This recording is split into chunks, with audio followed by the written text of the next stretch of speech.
tady jedna agentura. Jo. Z východní Evropy, Rumuni, Bulhaři. No to je krása. Halo? Dzień dobry. Dzwonię w sprawie ogłoszenia pracy w Ulmu.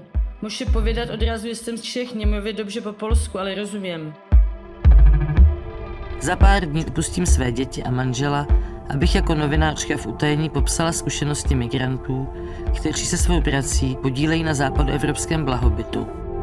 Jak se tady schání práce? Hele, zrovna tady. Špatně, jo? Špatně. Paní Eva? Dzień dobry. Eva. Práce na černo tu je, ale já na ní prostě nedosáhnu. Jeżeli byliście coś pytał, nie wiecie, nie rozumiecie. V místnosti jsou jen postele a uličky, mezi nimi tak úzké, že je trochu problém jimi procházet. Na Slovensku je to viac menej o tom, že celý život prostě robíš na to, aby si prežíval. Ty vole, to je vedený jak nějakých dementů úplných, to jsem ještě neviděla, jako. Kolem systému výplatu panuje hodně nejasností. Kolik si dělal hodin? 280. Už 3 předchozí týdny byla práce vyčerpávající. Teď se ale požadavky vedení proměnily v peklo. My máme štětku, kterou nosíme sebou a umýváme po nich ty vole hovna. Pochop prosím tě už jednou, že tady není žádná pracovní doba od do.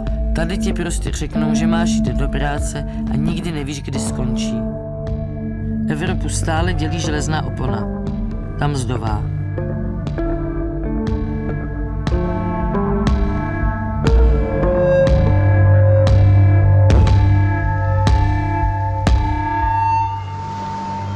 Já tak ti držím palce, aby si našla nějakou pěknou otrockou práci.